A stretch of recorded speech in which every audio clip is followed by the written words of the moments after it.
Most taxpayers would like to see the government get a handle on waste. Well, now the government has a high-tech tool to do just that. Kai Jackson in the newsroom to explain this tool and what critics say is one problem with it. Kai? Well, Leon, it's a spending tracker called the Global Combat Support System, and it costs hundreds of millions of dollars. But critics are saying it doesn't work. This is as close as we're going to get to the Army's Global Combat Support System, or GCSS. It's considered a cutting-edge tool to account for the Army's vast global network of supplies and spare parts. For the taxpayer, it's $725 million.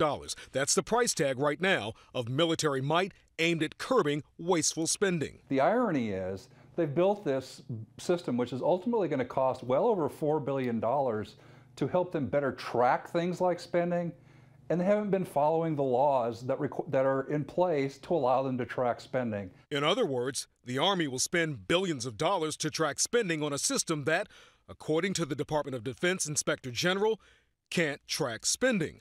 Government watchdogs like David Williams have taken notice. The Army has shown that it cannot complete this task. It cannot build this website, so it needs to stop immediately. Mark Flatton, an investigative reporter with the Washington Examiner, tells us the site has been under construction for 17 years. Ultimately, they're going to have a system in place to track their widgets across the world.